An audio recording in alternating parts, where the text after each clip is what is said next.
What's going on, everybody? Welcome to yet another brand new installment of Renegades Reviews, right here on the Casa D18 Studios channel.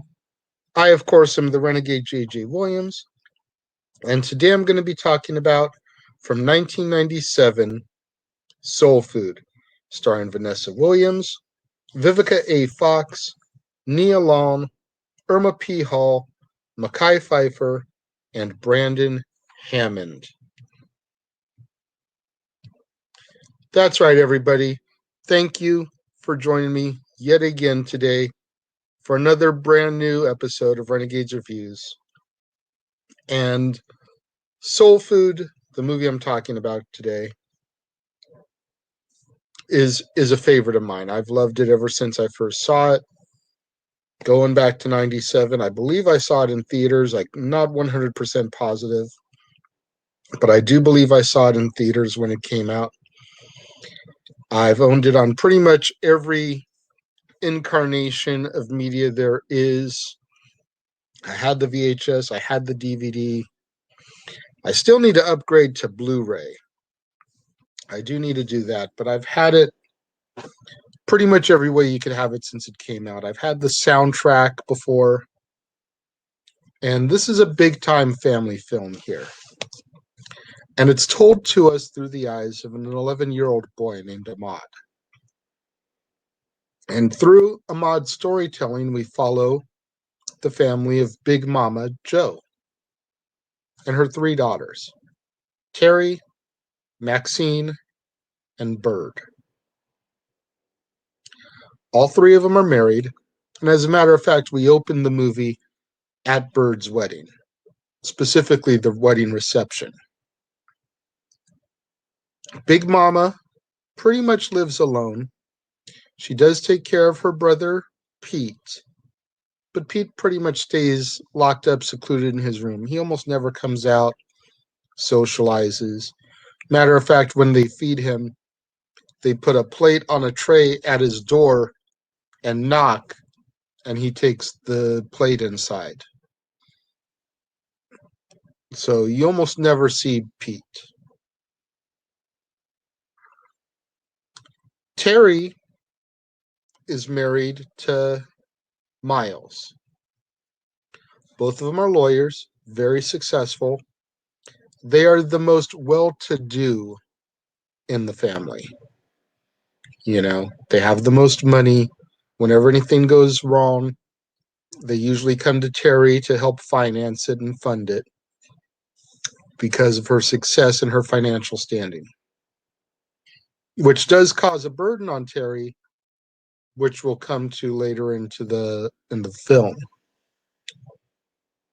Now, Miles, although he's very successful, he kind of wants more out of life.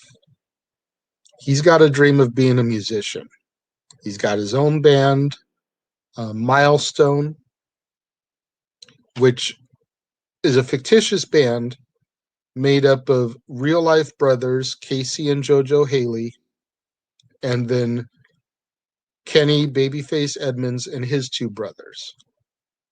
Forgive me, I don't remember his brothers' names.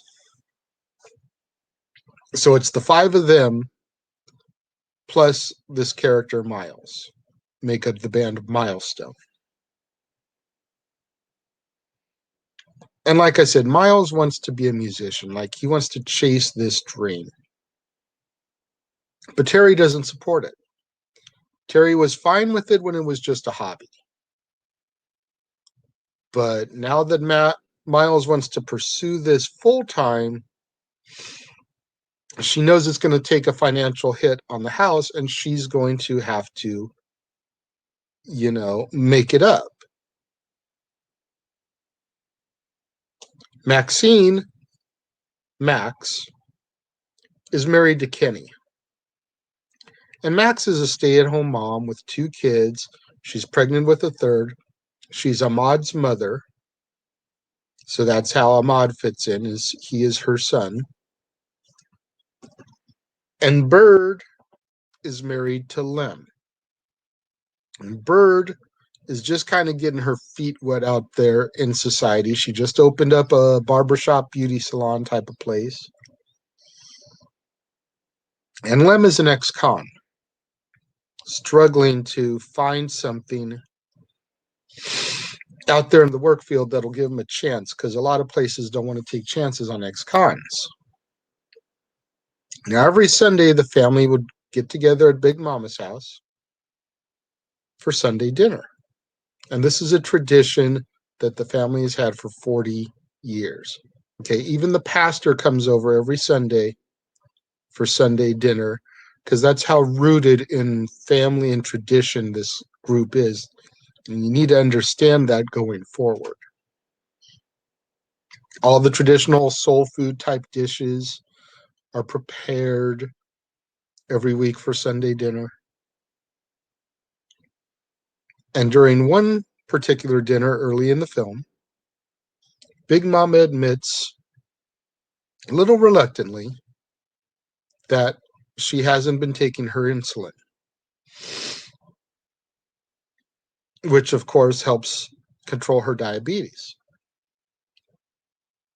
She's taken to the hospital, and they tell her at the hospital that they're going to have to amputate part of her leg in order to save her life. And she wants nothing to do with it at first. She is adamant that she is not going to lose any limbs. But they convince her it's the right thing to do for her life and her health. She goes ahead and she agrees. During the surgery, she suffers a stroke, which sends her into a coma. And while Big Mom is in her coma, the cracks really start to form in the family, and the family begins to splinter some. Everyone begins fighting. Big Mama's niece, Faith, comes to live with the family.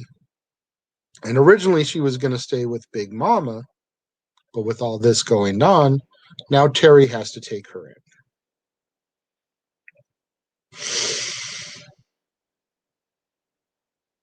So now, not only is Terry got to deal with additional finances because of Miles, now she's got to feed another mouth too.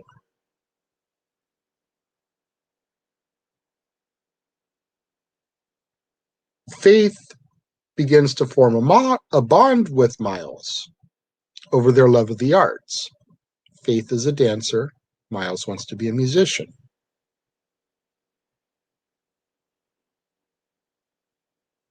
When Lem is unable to find a job, him and Bird begin fighting,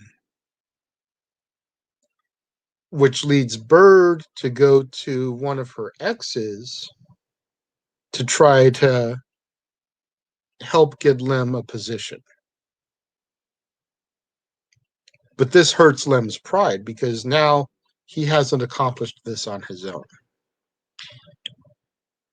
And he wonders what Bird had to do with her ex in order to get him this position. You know, after a violent episode in which Terry thinks that Lem hit Bird, Lem goes back to jail. During this time, Max gives birth to her third child. And then when Big Mama passes, the already splintering family just crumbles. Just before her passing, though, Big Mama and Ahmad are talking. And she passes away in the middle of the conversation. But based on what they were talking about, Ahmad believes that he is the one that she is tasked to bring the family back together.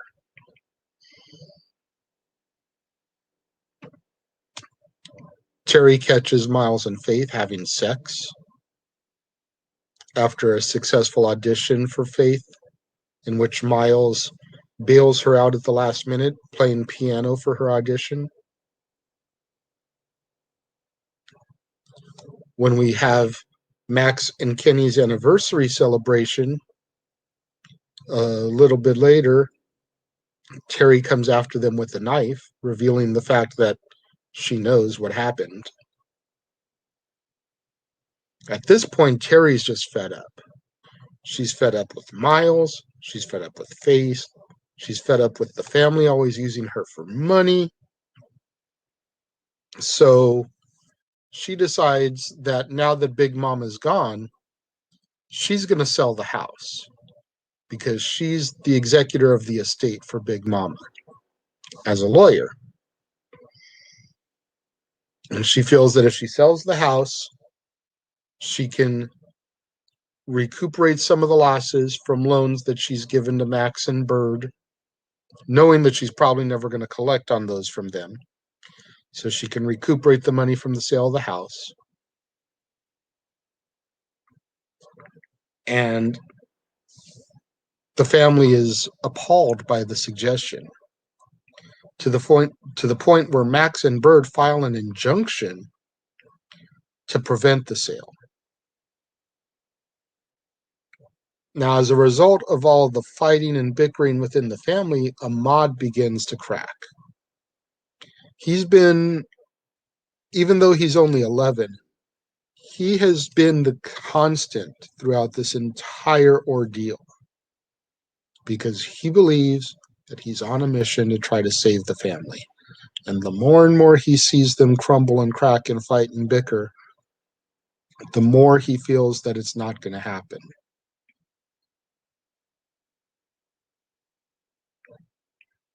But this is what Big Mama wants him to do. So he formulates a plan based on lies and deception, but he comes up with a plan the only way he feels he can bring the family back together. And he starts the ball rolling with this plan when his basketball team wins a big game. I don't remember if it was a championship game or whatnot, but it was a big game. His team wins. So Ahmad tells Max that he wants to have a big celebratory dinner. Okay, I can support that.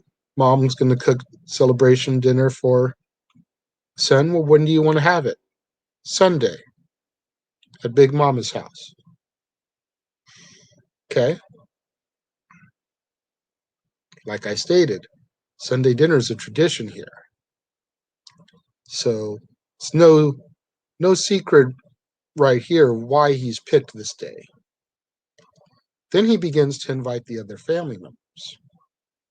And the way he reels them in is because there is this myth, almost an urban legend, if you will, about this stash of money in Big Mama's house.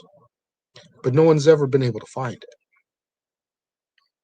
So Ahmad starts telling people that this money is real. And I know kind of where this is, where it's hidden, because Big Mama was telling me before she passed. And if you help me find it, I'll give you a piece of it. And then with your piece, you can do this, this, and this, and starts telling them things they could do with the money, which would help themselves and the family. He tells Bird that she can pay off the loan that Terry gave her for the beauty salon. That way she doesn't have to worry about that. He tells Miles that you can use the money for studio time or something. So he's spinning his tales to people.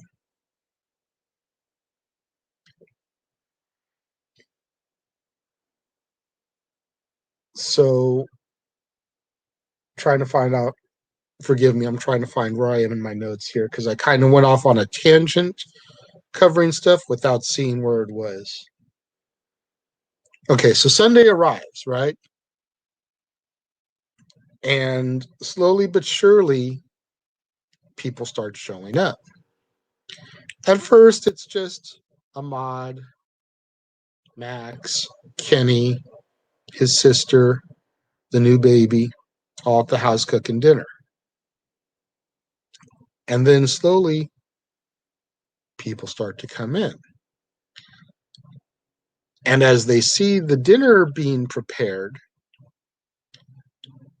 instantly, without even questioning the money at first, they just fall into their old duties. Bird and Terry join Max in the kitchen, prepping the food. The men sit down and start watching the ball game that's on. Kids stay out of the way. Everything is starting to come together like Ahmad wanted it. But as more and more people start to arrive, and eventually the entire family is there, they start to realize they got played. When everyone sits down to dinner, they call Ahmad out, which leads to resentment and fighting at the dinner table. And at this point, Ahmad just breaks down. He tells them that, yeah, I lied.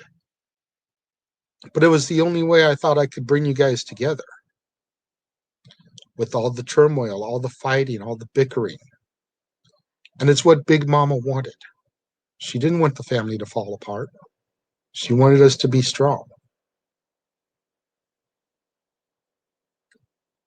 So Ahmad rushes off, and Max goes to console him. Well, Ahmad had accidentally left a towel on the stovetop. And while Max is consoling her son, the kitchen catches on fire. Immediately, everyone jumps in and starts working together to try to put the fire out before too much damage can be done. Just as they finish putting the fire out, Uncle Pete emerges. And this is like the first or second time in the entire movie we get to see Uncle Pete. Uncle Pete emerges with his TV in his hand because that's his pride and joy. All he does is stay in his room and watch TV. He accidentally drops it. And when it drops, it breaks and reveals this urban legend myth stash of money. Big Mama had hidden the money in the TV. The one place no one would ever think to look because nobody went into Uncle Pete's room.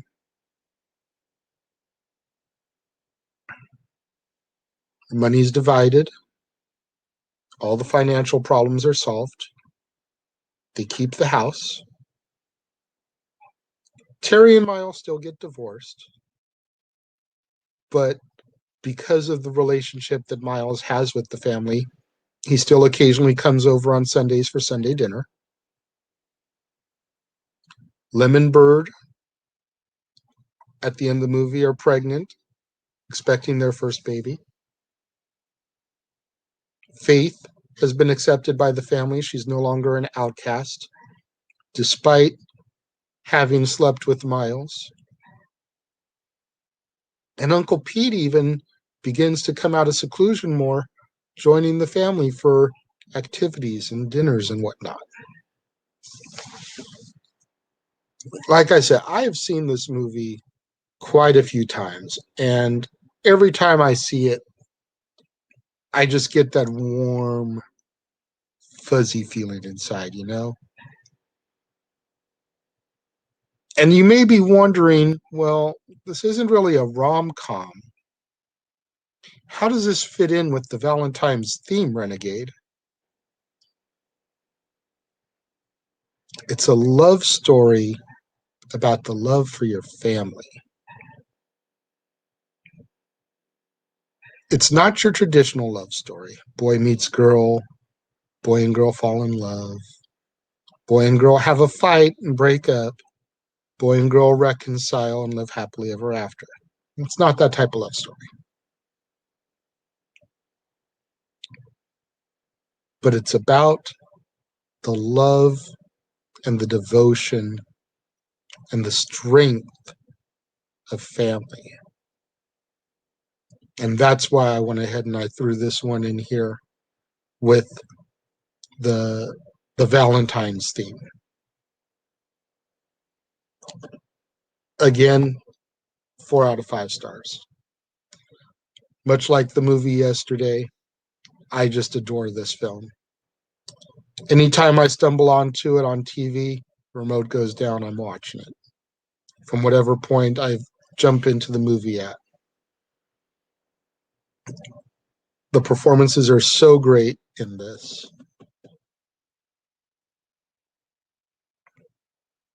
Let's make sure we get out there on social media, folks. Get those hashtags trending. Hashtag Casa D18 Studios, hashtag Renegades Reviews, hashtag Renegade Returns, and of course the ever popular hashtag Shenanigans. We interrupt this episode of Renegades Reviews for an important announcement about merchandising. Merchandising? What's that? Merchandising. Come, I'll show you. Merchandising, where the real money's made. Make sure you go over to teespring.com/stores/Jeff Meacham Network for all the t-shirts you see here from the West Coast professor, Jeff Meacham himself.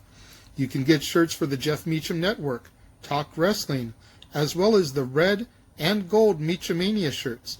And while you're there, don't forget to get your shirts of the Casa D18 Studios Brotherhood, the Dads on Wrestling shirt, the Renegade J.J. Williams, Statboy Sports Bar, and the hashtag StatBoyApproved shirt.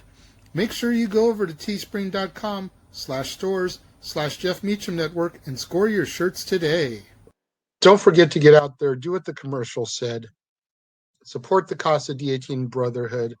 Teespring.com/stores/Jeff Meacham Network.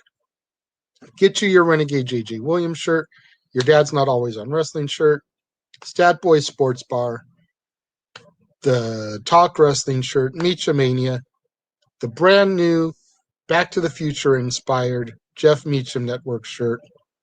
Support us, please. Purchase the merchandise. Don't forget to tune in tomorrow when we'll be taking a look at another one of the definitive rom-coms, at least of my generation, from 1990, Pretty Woman, starring Richard Gere and Julia Roberts. You're definitely not going to want to miss that one. And as a matter of fact, not only will that one be broadcast right here on the Casa D18 Studios channel as always, but it'll also get an encore replay on the Jeff Meacham Network itself. So if you miss it here during its inaugural runtime, you will be able to catch it tomorrow on the Jeff Meacham Network also. Thank you for tuning in today to Renegades Reviews, right here on the Casa D18 Studios channel. Make sure you tune in tomorrow right here and on the Jeff Meacham Network for Pretty Woman. Thank you for watching, and I will see you guys next time.